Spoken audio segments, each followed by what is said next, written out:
नमस्कार, आप देख रहे हो जनक्रांति जिंद। ਸਤਿ ਸ੍ਰੀ ਅਕਾਲ ਸਾਰਿਆਂ ਨੂੰ ਜੀ। ਅਸੀਂ ਪਟਿਆਲੇ ਤੋਂ ਆਏ ਹਾਂ ਜੀ।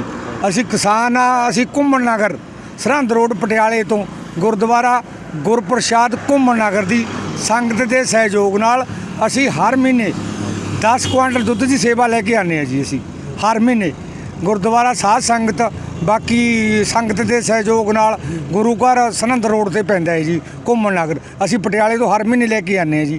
ਪੂਰੇ ਤੁਹਾਡੇ ਲੰਗਰ 'ਚ ਵੀ ਆਉਂਦੇ ਅਸੀਂ, ਚਾਹ ਪਾਣੀ ਪੀ ਕੇ ਜਾਂਦੇ ਅਸੀਂ ਜੀ। ਜਲਾਣੀ ਵਾਲੀ ਸਾਧ ਸੰਗਤ ਹੁੰਦੀ ਹੈ ਇੱਥੇ, ਬੜਾ ਆਨੰਦ ਆਉਂਦਾ ਹੈ ਜੀ। ਆਏ ਮਹੀਨੇ ਆਉਂਦੀ ਹੈ। ਇਹ ਸਾਡੇ ਸਰਪੰਚ ਸਾਹਿਬ ਨੇ, ਇਹ ਵੀ ਸਾਡੇ ਮਿਲਦੇ ਜੁਲਦੇ ਨੇ। ਇਹ ਸਾਡੇ शर्मा जी ने, ये साडे ये भी बंदे ने अपने जी। आप क्या कहना चाहोगे? किसान आंदोलन को 9 महीने पूरे हो रहे हैं कल को। हाँ जी। तो कल एक राष्ट्रीय कन्वेंशन भी बुलवाई गई है किसानों ने, तो उसके क्या कुछ मांग मुद्दे हैं उसके बारे में बताओ।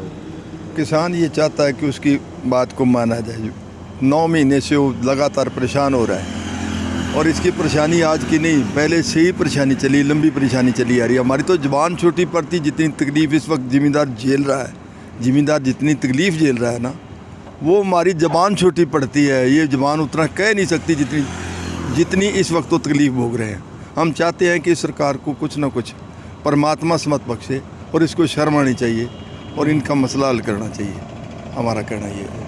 5 सितंबर को एक रैली होने जा रही है, महापंचायत महारैली भी कहा जा रहा है उसको। पूरे हिंदुस्तान के किसान वहाँ मुजफ्फरनगर में होगी, वहाँ पर इकट्ठे होंगे। तो पंजाब से कितने किसान वहाँ पर? पंजाब तो देखो जी, इस वक्त तो ये पोजीशन है कि पंजाब का बहुत किसान जाएगा वहाँ पे। उस रैली में जितना ज़्यादा से ज़्यादा किसान हो सकता है आएगा, वहाँ पे पहुँचेगा ही पहुँचेगा। क्योंकि परेशानी इतनी बड़ी हुई है कि ये सरकार बहरी हो रही, बात तो सुन नहीं रही है। तो इसकी मजबूरी में किसानों को तो वहाँ से आना ही आना, और सारे पंजाब नहीं आना। हमारे पंजाब से अलग अलग जगह से, हर जगह से ट्रालियाँ आएंगी, गाड़ियाँ आएंगी, ट्रक आएंगे, बसें आएंगी, बहुत ही इकट्ठ बड़ा होगा जी। हरियाणा से भी काफ़ी संख्या में किसान मुजफ्फरनगर की रैली में पहुंचेंगे। तो आपके संगठन से कितने किसान की पहुंचने की उम्मीद है वहां पे? मैं सबसे पहले आप सबको नमस्कार करना चाहूँगा। ये जो मुजफ्फरनगर में किसान महापंचायत महारैली होने जा रही है, इतना बड़ा इकट्ठ पहली बार आज़ादी के बाद मुजफ्फरनगर में होने जा रहा है। और इस रैली में जहाँ लाखों करोड़ों की संख्या में किसान शामिल होंगे, वहीं पे हज़ारों की संख्या में मज़दूर भी शामिल होंगे। क्योंकि ये अकेला ये जो खेती का जो मामला है, असल में रोटी का मामला है और रोटी की हर इंसान को ज़रूरत है। और रोटी जब खुश रही है तो जो बेज़मीने लोग हैं, जो मज़दूर आदमी हैं, उन पे सबसे पहले इसका हमला पड़ेगा।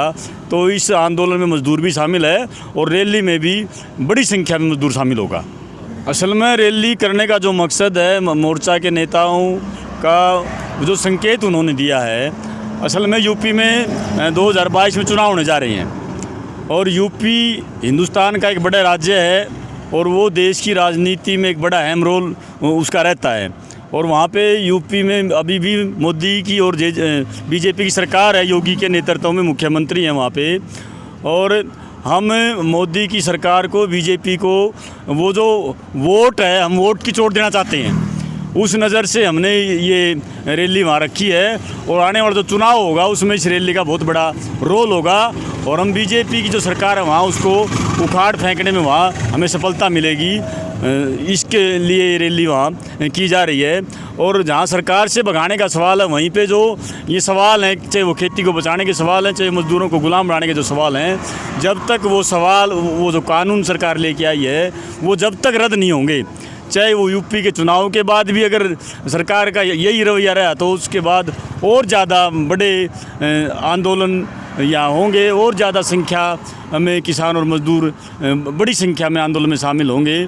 और जो भी जहाँ जहाँ चुनाव होंगे, चाहे पंजाब का चुनाव है, चाहे फिर दूसरे गोवा का चुनाव है, हम लगातार बीजेपी को हराने का काम करेंगे। बीजेपी ने एकदम से, केंद्र सरकार ने किसानों के साथ बातचीत बंद कर दी है, इसके क्या मायने हैं? क्या चाहती है सरकार? सरकार गुंडागर्दी कर रही है, सरकार लूट रही है इस देश को, कूट रही है देश को और रोने नहीं देती किसी को। किसान है, अकेला किसान अपनी इस वक्त लड़ाई नहीं लड़ रहा, पूरे हिंदुस्तान की लड़ाई इस वक्त लड़ रहा है किसान।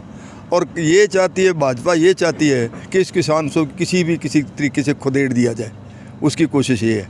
किसान की कोशिश ये है कि ये मेरी भी अब जीवन मरण की लड़ाई है, वो भी अपनी बात को सिरे लगाना चाहता है। तो इसलिए अब जो है फैसला जो भाई साहब बता रहे हैं, सरपंच साहब बता ही रहे हैं, जो यूपी का इस वक्त हो रहा है, चुनाव हो रहा है, उसमें किसान वोट की चोट इसको देना चाहते हैं, भाजपा को देना चाहते हैं, खदेड़ना चाहते हैं। और खदेड़ना मेरे ख्याल में भगवान कृपा करे ये खदेड़े भी जाएंगे, ये ख़त्म भी होंगे, ये पंजाब में भी ख़त्म होंगे, यूपी में भी ख़त्म होंगे, और जहाँ जहाँ चोन होगी वहाँ उठा खुआड़ दिए जाएंगे। वरिष्ठ पत्रकार है पी साईनाथ, उनका इंटरव्यू आया है कल। उन्होंने कहा ये जो कृषि कानून है ये न सिर्फ किसानों को बर्बाद करेंगे बल्कि ये संविधान पर भी हमला है और किसानों से ज़्यादा आम जनता को परेशान करेंगे। तो इसके बारे में ये ऐसा है जी, इस वक्त जो किसान अकेले पर नहीं ये अटैक रही है, पूरे हिंदुस्तान को गुलाम बनाने की स्कीम है।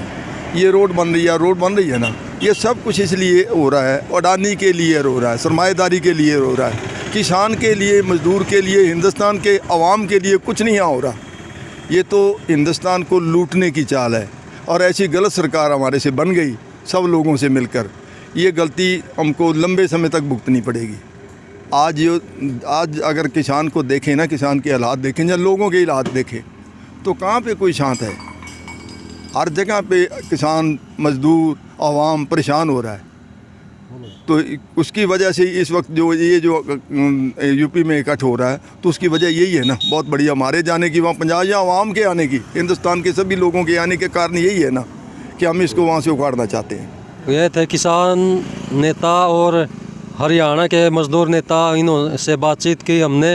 इन्होंने डिटेल में बताया किस प्रकार ये कानून किसानों के साथ साथ मजदूरों और आम जनता को भी परेशान करेंगे।